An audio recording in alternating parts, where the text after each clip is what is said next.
Fabião. Perfeito, né? Então, Uhum. como o Luciano já falou, o que que é o Airflow? É uma ferramenta de orquestração. O Airflow, ele não é responsável por processar os seus dados. Ele é responsável por garantir que aquilo que você precisa executar, execute na forma correta. Ele é aqui, né, uma ferramenta do Apache, Apache Airflow. Então, a gente tem uma ferramenta open source que o que que ela faz? Ela garante que na hora que você configurar, ele vai rodar todos os dias. Deixa eu ver se tem uma foto bonita aqui. Use cases. Então, ó, eu tenho regras de negócios que vão acontecer, eu tenho ETLs, eu tenho verificações se minha plataforma está funcionando. A gente vai pedir para o Airflow olhar. E, resumindo, né, o que, que vai estar dentro do Airflow? Quando a gente fala o Airflow, o que, que eu estou pensando? Eu estou pensando primeiro em um banco de dados, eu vou registrar o código, quando esse código vai rodar, eu vou ter uma aplicação web,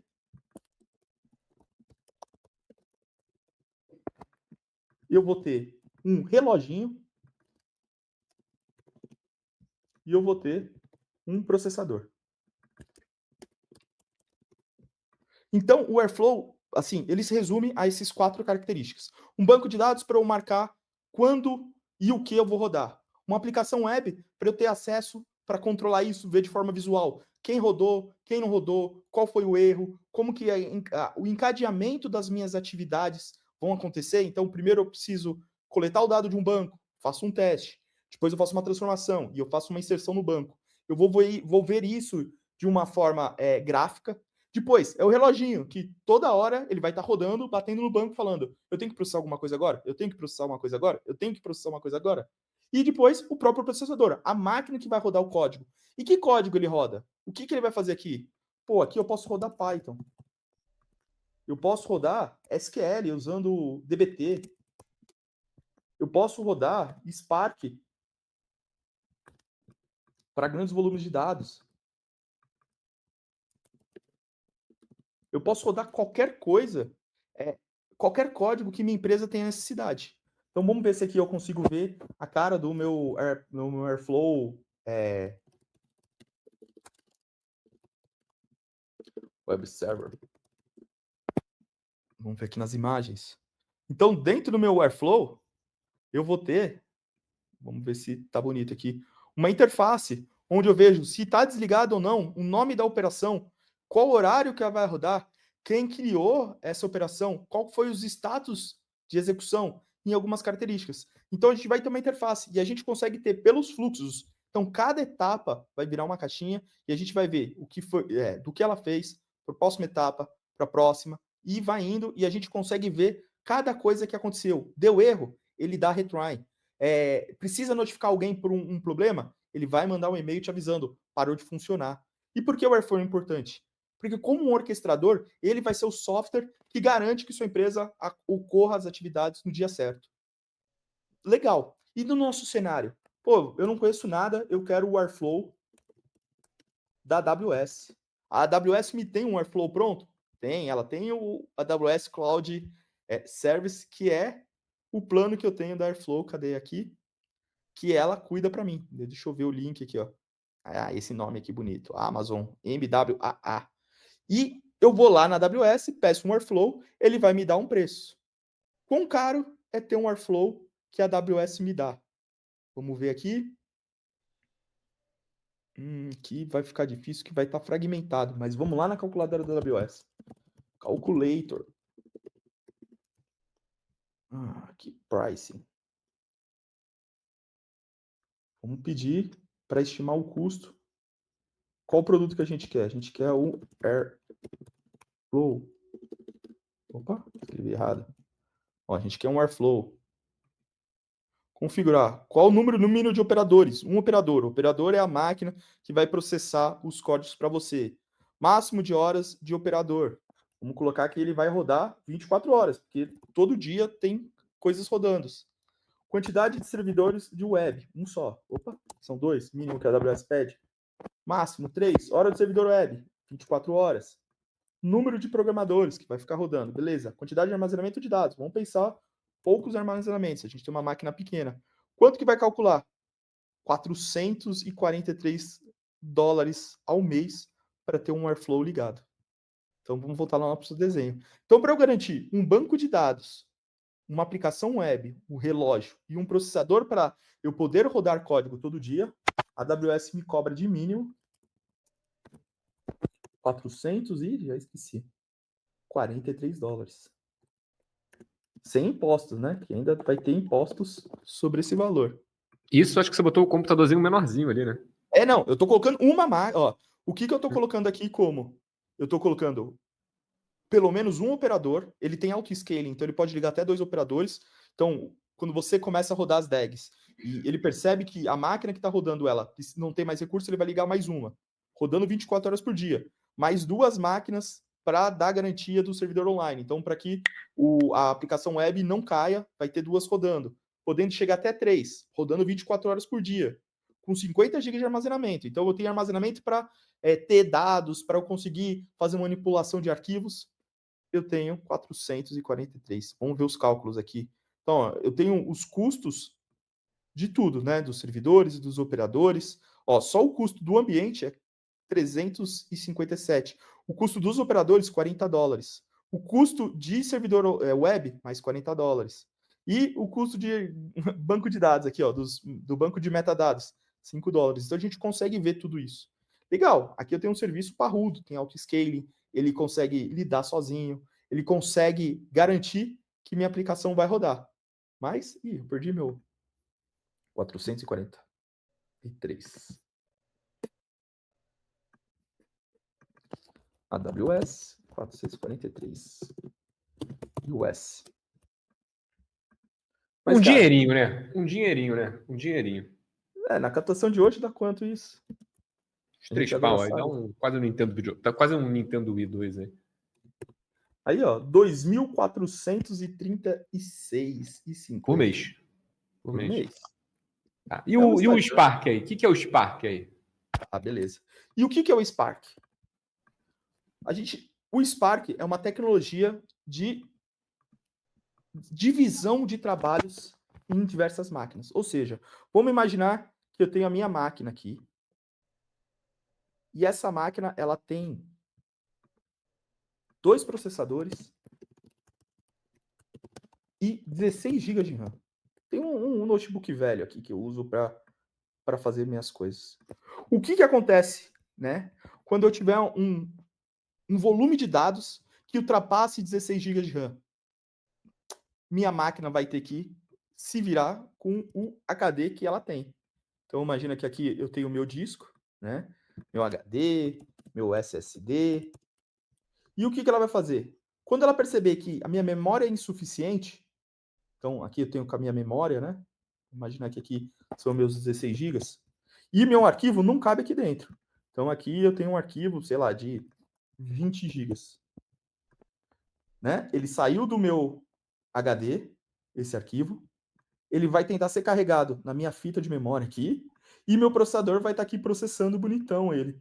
Pô, não dá. O que ele vai fazer? Ele vai carregar uma parte desses dados na memória, processar, armazenar, salvar isso no disco, pegar outro pedaço e ir processando. Pô, mas o que acontece? Acontece que leitura de disco é a parte mais lenta da operação. Então, sempre que o processador não conseguir, né, que ele não conseguir ter toda a memória, ele vai processar uma parte, salvar no HD, pegar outra parte do dado, colocar na memória, processar de novo, salvar no HD, depois ele vai ter que ter um processo para juntar tudo isso e ser coerente. Só que isso é um problema. E aí o que faz? A gente pode usar o Spark. Que no Spark, de vez a gente ter uma máquina com 16 GB de memória, eu poderia ter N máquinas. Então, 2 processadores, 2 CPU, 16 GB. De vez eu ter só essa máquina, esse notebook velho aqui, eu posso ter várias.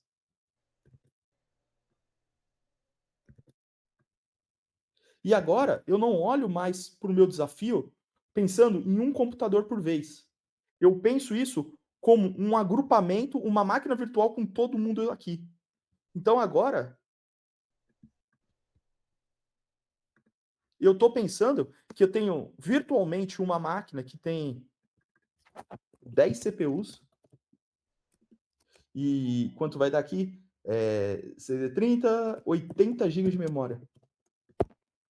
E eu vou processar nesse volume de dados. E quem vai se responsabilizar em quebrar o meu código, né? Quem vai responsabilizar o meu workload entre todas essas máquinas vai ser o Spark. Então eu não preciso pensar, eu vou quebrar os dados por data, e aí eu vou mandar janeiro para a máquina 1, fevereiro para a máquina 2, dezembro para a máquina 3 e todo o resto para a máquina 4, porque são volumes menores. Eu não tenho essa obrigação. Eu pego meu volume de trabalho, eu jogo para o Spark, e o Spark ele vai estar configurado num conjunto de máquinas, no qual eu vou ver isso como uma entidade única. E aí aqui dentro, ele vai ter uma máquina, né? Ele vai ter o opa, tô perdendo aqui. Ele vai ter o principal, a máquina principal, que pode ser parecido com todas as outras, né? Então, 2 CPU e 16 GB de RAM. E ele vai ser o cara responsável por distribuir o processo entre os meus workers. Então, esse cara vai ser o gerente da minha aplicação. Ele vai falar, ó, dado esse desafio que você me passou, eu vou quebrar essa atividade para todo mundo. Todo mundo responde, ele junta tudo e te devolve como um processo único. Então, o Spark em si é uma ferramenta que ele vai te ajudar a trabalhar com paralelismo, né, clusterização dos seus dados, para que você não precisa ter essa responsabilidade. Você não tem que pensar como quebrar isso logicamente. De novo, joga para o Spark vai estar configurado, ele vai olhar isso, ele vai identificar como o código foi escrito, ele vai identificar como separar esses dados em diversas máquinas e vai disparar para todo mundo. E quanto custa isso na AWS? Vamos pensar aqui, ó, AWS MR. AWS MR. O que é o MR, né? É a ferramenta que me dá um Spark configurado. Ele tem o modo serverless, que eu não me preocupo com a infraestrutura por trás, então eu só mando uma notificação para a AWS e falo, olha, eu preciso processar esse volume de dados com esse código, e a AWS dá um jeito. Ou eu tenho a versão que não é serverless, que eu, de fato, alugo máquinas para criar meu cluster. Então eu vou lá e defino, eu quero 10 máquinas, elas vão ter essas configurações, e eu ligo e desligo esse cluster a hora que eu quero. Qual que é a diferença? No modo serverless, de fato, na hora que chegar, eu vou empurrar, a AWS vai ter um tempo assim pequeno, ela vai falar, eu tenho um cluster aqui parado, manda os dados para mim que o processo te devolvo. No seu, se você tiver com o seu cluster desligado, você vai ter que esperar 5 minutos até a AWS encontrar máquinas disponíveis dentro do servidor dele, configurar o cluster, te dar um alerta de, olha, o cluster está ligado, manda o código. Aí seu código manda para lá, a AWS processa, te devolve, aí você fala para a AWS, já usei o cluster, pode desligar aí para não ficar pagando. Então, mesmo dentro da AWS, ainda você tem níveis de escolha entre se responsabilizar ou não pela infraestrutura. Quanto mais você se responsabilizar pela infraestrutura, mais barato é a sua aplicação. Quanto menos você se responsabilizar, mais caro é, mas menos pessoas de alto nível técnico você vai precisar. Então, aqui, você vai ter uma ferramenta que gerencia o seu código que vai rodar, e dentro da parte de processador, você pode escolher se a gente vai rodar na máquina que está responsável pelo Airflow, ou se a gente vai apontar para outras máquinas, para outros tipos. E o que eu conheço? Se você procurar por Airflow Operators, você vai encontrar, né? Aqui a gente está do Airflow 3.0, mas você vai encontrar os tipos de operadores que o Airflow tem disponível para rodar os códigos. Então você pode ter um operador de e-mail, um operador de HTTP, um operador de SQL, conexão de API. São formas que o Airflow está preparado para se comunicar com uma máquina que ela vai ter um comportamento específico. E dentro das máquinas existe a capacidade de você escolher um cluster ao invés de ser uma máquina. Mas qual que é o ponto de hoje em dia? Porque às vezes as pessoas começam a falar mal do Spark. Porque se a gente voltar aqui na AWS, né, e a gente fala assim, porra, será que existe hoje? Quanto custa hoje para eu comprar uma máquina da AWS? Eu nem vou ser de São Paulo, vamos pensar aqui num barato. Numa máquina, vamos imaginar, Luciano, quando que você na Coca-Cola fazia? Você comprava uma máquina com 100 GB de memória, 128 GB de memória. Eu gosto de... Eu quero... Se eu vou trabalhar com o Spark, aí tem que ter muitos gigas de memória, uns 120, caraca, 128, vai, 128 aí. 128 GB de memória, 64 CPUs. Eu pago $2 por hora. Então, hoje em dia, porque o que aconteceu? O Spark, quando ele foi pensado num cenário que a gente não tinha máquinas tão robustas. É lógico que tem a lei de Moore, que diz que a cada 2 anos a gente dobra a quantidade de microtransistores nos nossos processadores, então a gente vai aumentar a capacidade de processamento. Mas na hora que ele foi pensado, a gente tinha máquinas pequenas. O nosso volume de dados estava crescendo e as máquinas não estavam acompanhando isso. Então era muito difícil você conseguir comprar uma máquina com capacidade de lidar com grandes volumes. E aí você tinha milhões de pequenas máquinas, e essas pequenas máquinas trabalhavam em sincronia para atender um grande volume. Né? Se a gente lembrar que qual que era o custo por megabyte de armazenamento, existe uma imagem que é bonito, que é o quanto custava no passado 1 GB de memória e quanto custa hoje. Vamos ver aqui se eu tenho isso. Você lembra dessa imagem, Luciano? Lembro até do preço. Você lembra? Na aula de SQL, a gente começou a calcular, né? Porque as pessoas tinham que normalizar tanto os bancos de dados, né? Mas, tipo assim, para pegar um pendrive, 1 giga era coisa de cacetada de dólares, né? Centenas e milhares de dólares, né? Sim. Já foi muito caro armazenamento. Já foi. Se tu pega, tipo, quando o Spark foi criado, tipo, acho que o máximo de uma máquina que você conseguia alugar, de um EC2, era tipo 2 ou 4 gigas. Por isso que você precisava ter um processamento distribuído, não porque você queria, mas porque era a única opção. Porque o máximo que você conseguia era máquinas de 4 gigas de RAM. Hoje tu consegue pegar máquinas com 1.000, 2.000, 3.000 de RAM. São caras, são, mas é uma opção, né? Não tô achando aqui. Bom, mas é isso, assim, nos anos 80, 1 megabyte custava $100.000.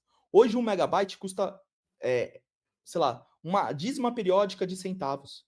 Então, quando hoje fala assim, pô, eu preciso saber Spark para resolver meus problemas? Talvez não. Talvez se sua empresa conseguir comprar uma máquina, né? Vamos voltar aqui de novo dentro da nossa calculadora aqui, de máquinas aqui. Qual que é a maior máquina que a gente consegue ver dentro da AWS? Será que tem uma máquina com mais de 1 GB de memória? Tem máquina com 2 teras de memória. Com 192 núcleos.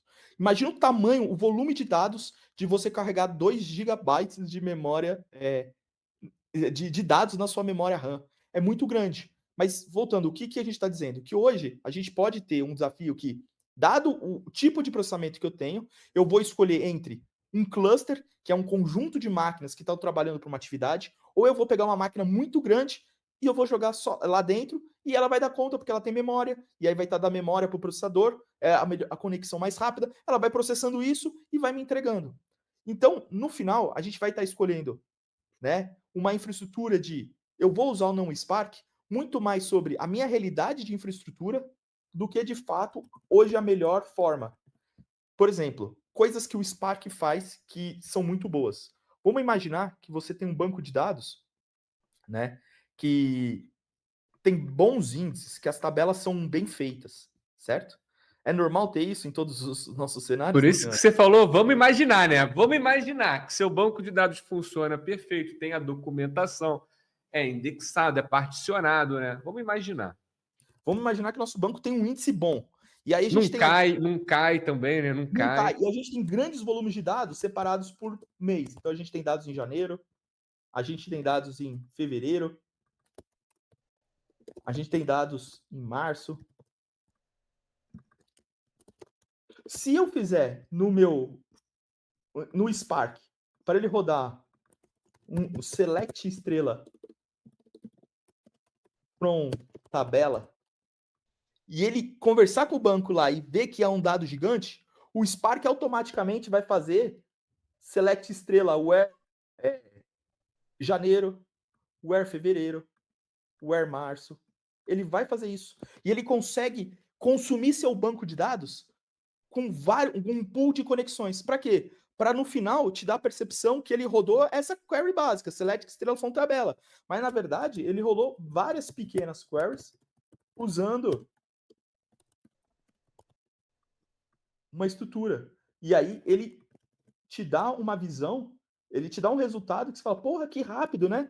O que ele fez? Eu nem Como ele fazer, conseguiu né? aumentar a minha velocidade? Ele abstrai para mim, né? Eu falo tudo que eu quero, ele automaticamente vai jogando nessas maquininhas, né, nesses clusters, computa tudo e só me dá o resultado final, né? Só que aí você tirou toda a responsabilidade de aguentar os dados das suas máquinas para jogar no seu banco. Aí o seu desenvolvedor fez uma query desse tipo e a máquina tá bonitona. Nossa, meu Spark, meu cluster tá rodando bem. E aí você vai olhar para o seu banco tá com, sei lá, 10 mil conexões simultâneas. E aí ele tá caindo e você não sabe o que tá acontecendo. Por quê? Porque o seu Spark tá batendo no banco, o banco tá entregando o que tá pedindo, só que ele tá parando de dar recursos para os outros.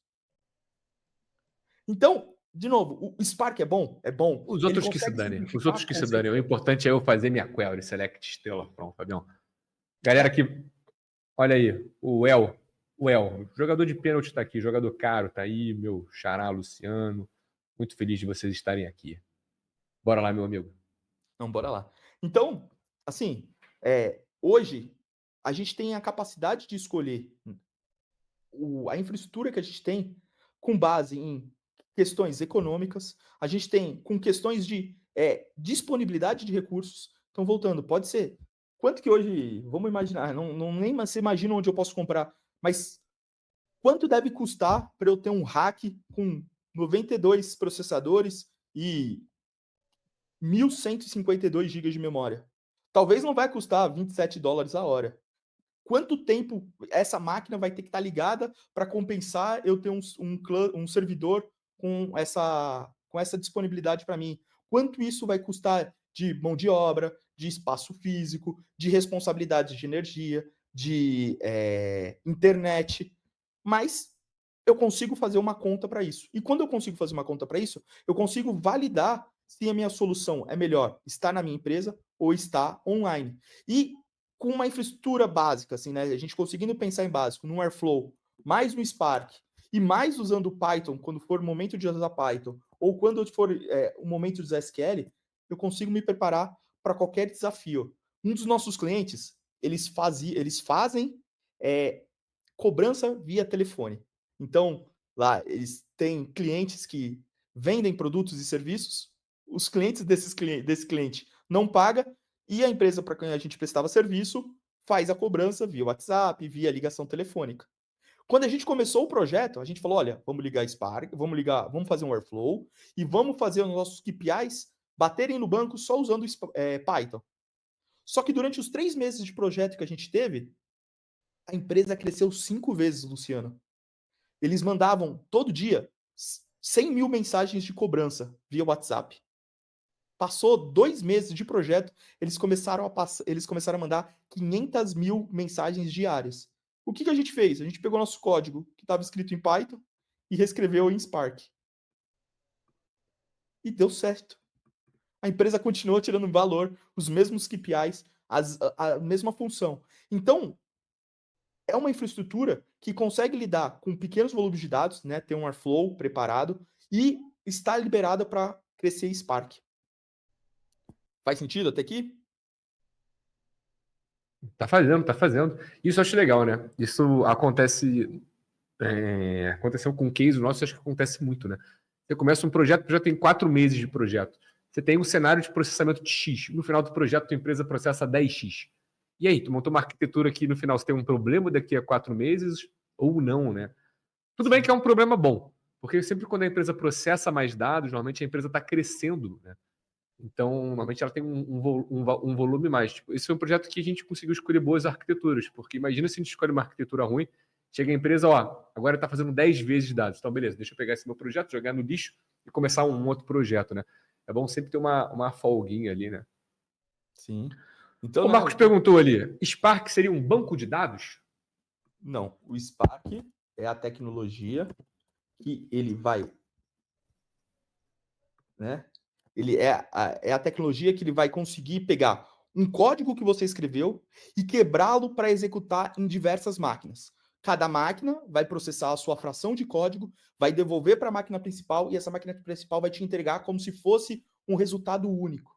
Então, Ele vamos vai imaginar um pegar, desenho. ele vai processar em memória, Marcão. Tu vai chegar, imagina o seguinte: você vai ter ali no S3 ali.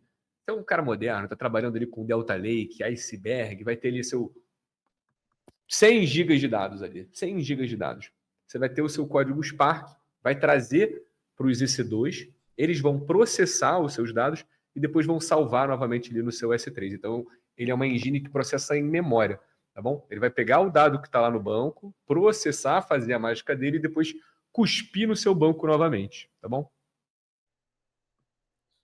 Então, de novo aqui, só para repassar para ver se ficou claro. Então, vamos imaginar que eu tenho um dado gigante aqui. Então, eu tenho um banco de dados que é gigante. E eu preciso processar esse cara. Ele é gordão aqui. Tenho, sei lá, 100 gigas de dados. Eu não tenho uma máquina que consegue carregar tudo isso. O que eu vou fazer? Eu vou escrever um código, né? Pode ser em Python, pode ser em Java, pode ser em Scala. Hoje em dia pode ser em SQL. E eu vou jogar para o meu Spark, falando assim, Spark, com a infraestrutura que eu tenho, se vira. E aí o que ele vai fazer? Ele vai olhar para esse montão de dados, ele vai quebrar em pequenas frações,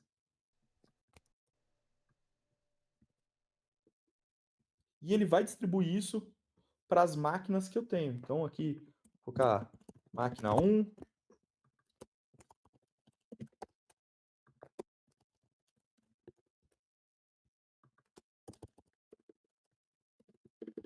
então eu tenho aqui mais 4 máquinas. Aí ele vai falar, pô, ó, tem esse volume, então eu vou dar um pedaço para a máquina 1, vou dar um pedaço para a máquina 2, eu vou dar um pedaço para a máquina 3, e eu vou dar mais um pedaço para a máquina 4.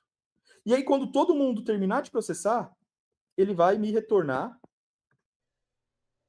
o resultado, né? Ele vai me retornar o documento aqui de resposta de forma unificada. Ele não vai me entregar aos poucos. Ele não vai me entregar uma parte de cada vez e eu vou ter que ser responsável por saber o que é o que, de onde veio o que. Não, ele vai vir aqui e vai me dar o resultado.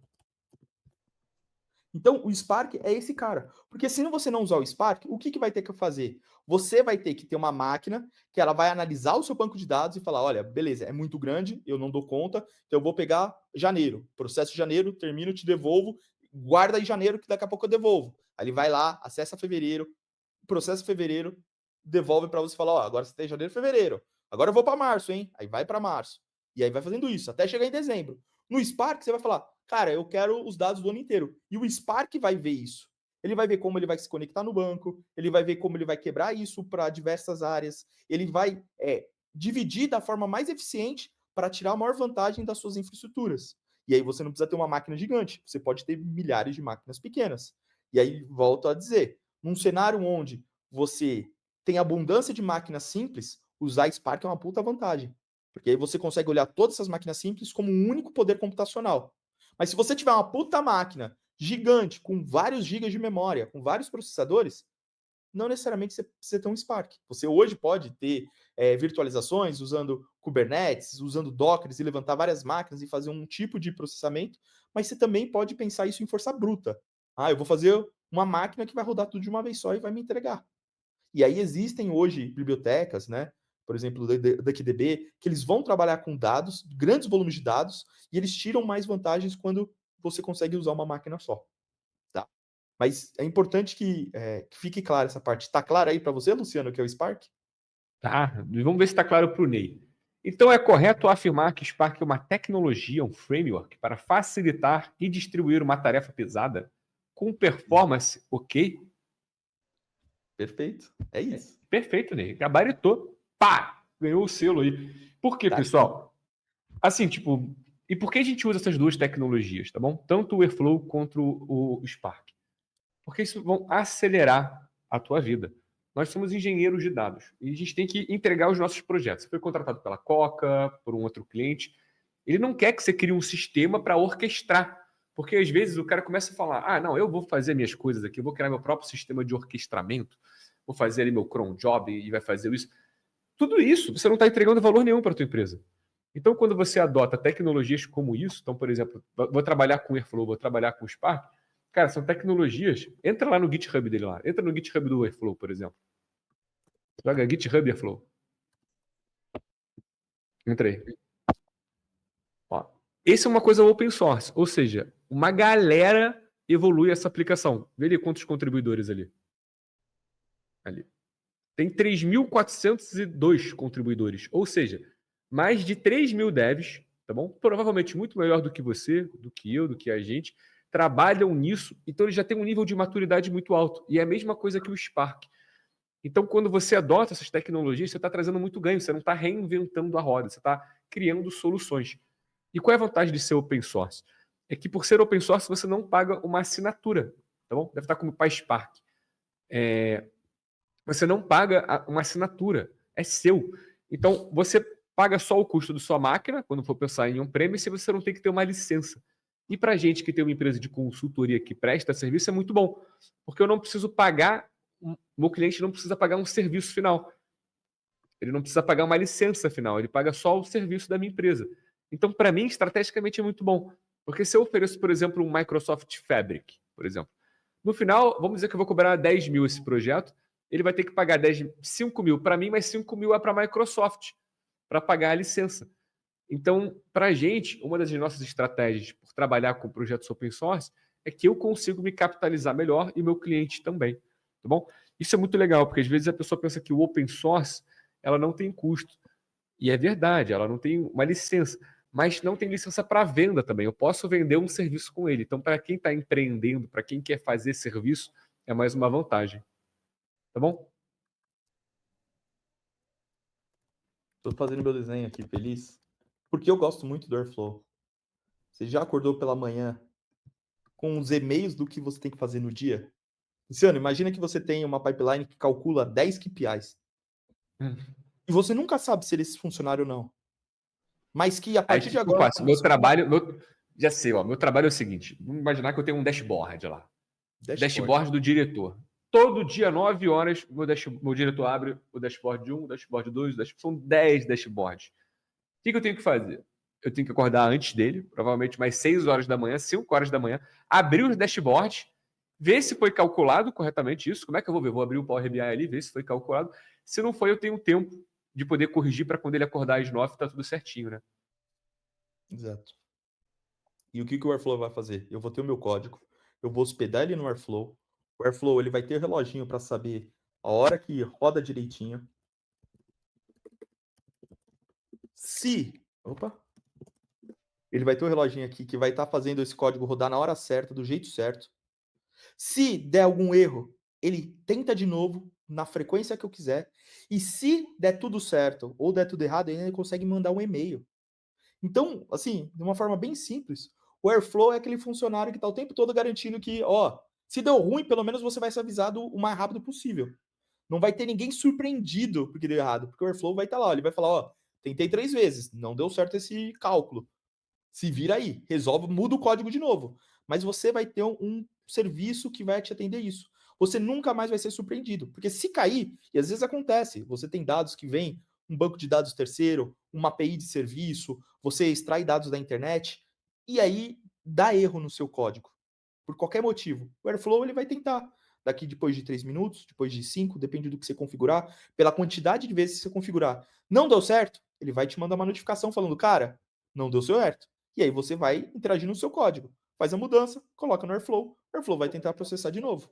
E aí dentro desses processadores, como a gente fez aqui, tem vários tipos de técnicas para processar esses dados. Na própria máquina que está hospedado o Airflow, em máquinas separadas, dentro de um cluster de Spark, dentro de um serviço na internet como a AWS. Então o Airflow também te dá a flexibilidade da sua infraestrutura não ser fixa. Você pode escolher cada uma dos seus cálculos para que eles sejam feitos em lugares diferentes.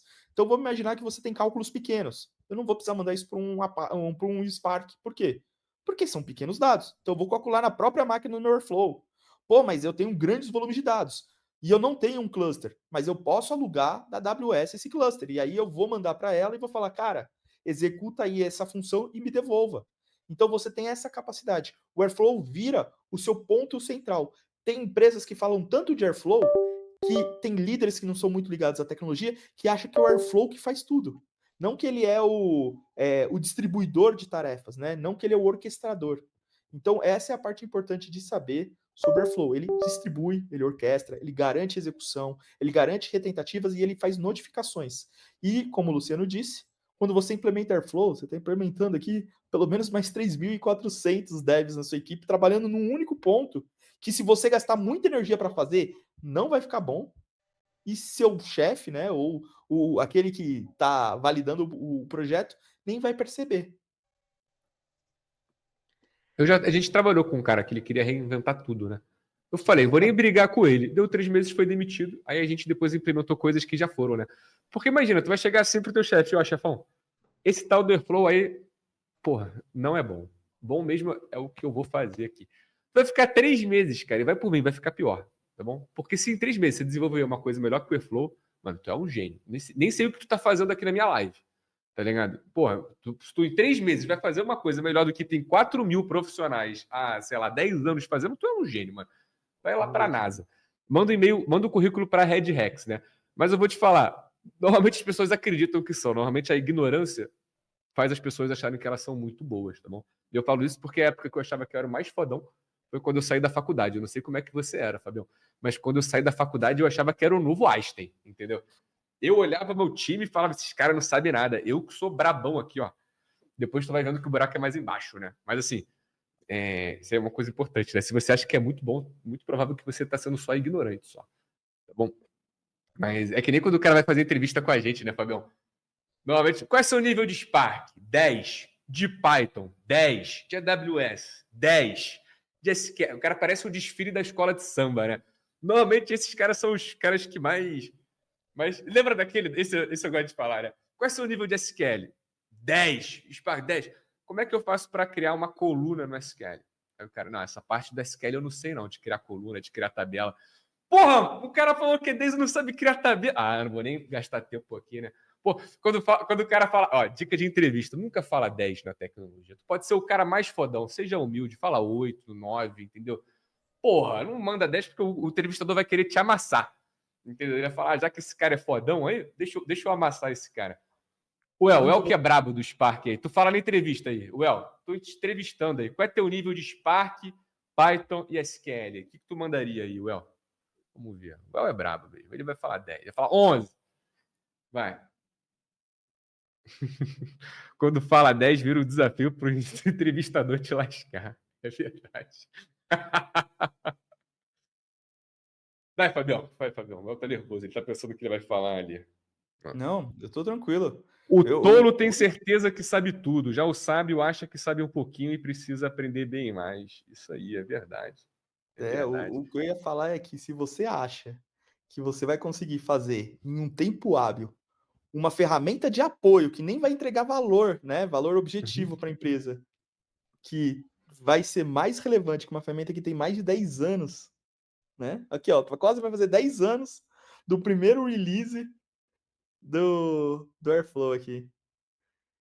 Pô, eu vi uma live com o Luciano Ramalho, tá ligado? Que é uma das maiores referências em Python. Aí ele falou que o nível de Python dele é 7. Tá ligado? Tipo assim, o cara é o mais brabo. O cara é o mais brabo de Python do Brasil. Aí ele falou 7, mano. Tipo assim, o maluco tem o livro que é a Bíblia de Python, entendeu? Quando um cara desse manda 7, porra, eu sou 1. Tá ligado? E essa é uma outra dica, né? Quando você fala que eu sou 7 no começo da entrevista, mano, tu vai crescer. Agora, quando tu fala que é 10, qualquer resto da entrevista é pra baixo, tá ligado? Tipo, você não tem como crescer, você jogou a expectativa lá em cima. Perfeito. Não, é o modo, é o melhor modo. E no final, tudo que a gente está falando é, vamos usar tecnologias que sejam a prova do tempo, né? Porque também é uma outra questão que Júnior adora fazer, do nada ele tá navegando no Facebook dele, no Instagram, aí aparece um tal de Viu um Luciano. post do Luciano lá, né? Isso, e fala, pô, eu tenho uma tecnologia N8N. nova, o N8N, que vai mudar o mundo. Aí você assiste a live e fala, caralho, segunda-feira eu vou destruir a empresa, vou aplicar N8N, vai dar tudo certo. E, cara, é fantástica a ferramenta. Eu acho muito divertido fazer. Mas há quanto tempo tem a ferramenta? Será que vale a pena eu escolher ela para fazer a pipeline mais relevante da empresa, que garante 80% do meu faturamento? Não fala mal do meu N8N, não. Alô, galera do N8N. Tá bom? Fui chamado pro evento oficial do N8N, tá bom? Tinha os 2 embaixadores oficiais do N8N e eu. tá ligado? Eu não sei por que me chamaram lá, tá ligado? Tinha os dois principais e eu ali perdido, né? Mas tava lá, logo a galera da N2N, gosto muito de vocês, tá bom? Adoro o N2N. Vou parar de falar um pouquinho de N2N, que já falei, gastei minha lábia do N2N ali, mas, pô, muito bom. Mas agora vamos falar de engenharia de dados. Vamos voltar, né? Vamos voltar, né? Vamos voltar, mas é brincadeira. Mas o ponto é, ferramentas que são a prova de tempo, ferramentas que você garante que bons profissionais sabem usar, que eles já vivenciaram desafios relevantes e que eles não vão precisar ter que. Talvez eles possam até fazer um PR lá para fazer alteração dentro do Airflow, mas a chance disso acontecer é muito baixa, porque é muito usado, né? Ele é aplicado todo dia por centenas de milhares de pessoas. Então, assim, a menos que você tenha uma empresa que tem um desafio muito borda da tecnologia, provavelmente o que você vai aplicar já foi resolvido, já acontece todo dia, tem material, tem formas do seu time aprender, e isso te traz segurança. Te traz segurança de você saber que tem uma comunidade que pode te ajudar, te traz a segurança de saber que se você precisar aumentar a sua equipe, você vai ter profissionais capacitados para fazer isso. Você tem a segurança de saber que já existem grandes companhias que elas usam essas ferramentas como base da operação dela. E aí entra a questão: você vai ter segurança de saber que isso está dentro da sua casa, que você não vai ter um susto contável no final do mês, contábil no final do mês. E aí você vai conseguindo crescer de forma sólida. Então, muito do que a gente está aprendendo hoje com os nossos clientes de on-premise é sobre estabilidade, é sobre previsibilidade e sobre entender que vai ter E é momentos que os tudo que a porra do diretor quer. Tá ligado? Vamos falar a verdade, mano. Tipo assim, pô, tu quer ser promovido? É só tu não dar susto. Tá ligado? Tipo assim, porra, caralho, o dev que eu gosto é o dev que eu nem sei que existe. Tá ligado? Tipo assim, porra, tem lá o Fabião. Mano, o Fabião não me liga nenhuma vez, faz as testes. Agora, porra, imagina aquele dev que todo dia de manhã liga tem uma novidade. Puta que pariu. Caraca, todo dia tem um susto. Porra, então, Fabião, porra, sabe aquele serviço lá que custava 10? Agora custa 12. Acabou com a manhã do Fábio. Tá ligado? Tipo, porra, tu quer ser um dev bom? Não dá susto no teu chefe, tá ligado? Porra. Verdade. Brabo, né? Brabo, né? Bravo. Boa.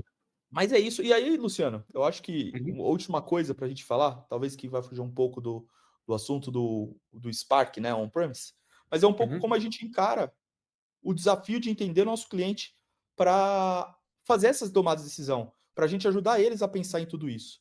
Porque aqui a gente trouxe um pouco de forma Esse aqui, orgânica o todos. Fernando é da antiga. O Fernando é da antiga. A gente Oi? tem um workshop. A gente tem um workshop de Airflow, tá bom? Pô, esse workshop de Airflow é muito legal. Que pra gente ensinar Airflow, o que que a gente fez? Acho que era 4 horas de aula, né, estagiário? E a gente ficou 3 horas tentando construir um do zero.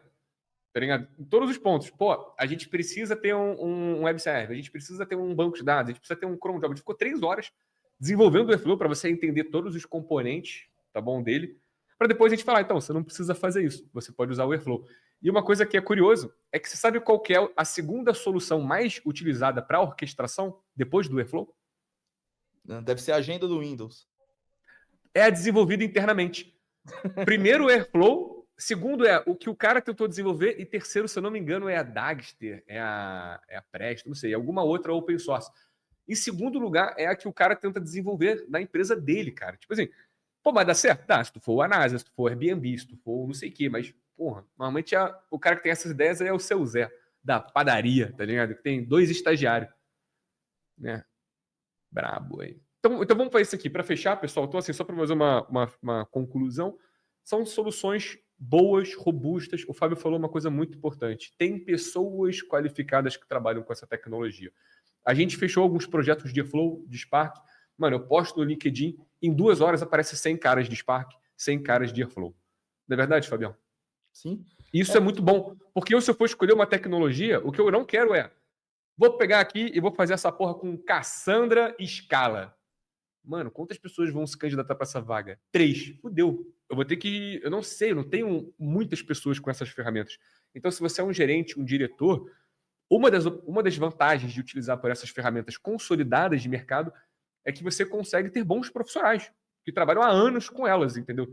Sem ter que se desesperar e pagar fortunas. Paga até bastante porque engenheiro de dados ganha bem, né? Mas quando o cara é brabo, assim. Mas você consegue trocar, ter outros, treinar, né?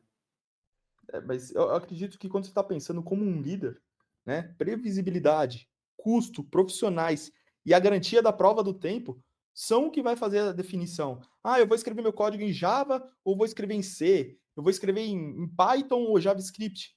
Cara, qual é o cenário que você tem? Sabe, o que está disponível para você? E isso é muito importante para você lidar, né? Porque não é só, de novo, cair no hype da tecnologia que apareceu no post no LinkedIn falando que foi muito melhor do que a atual, né? É igual o LLM, né?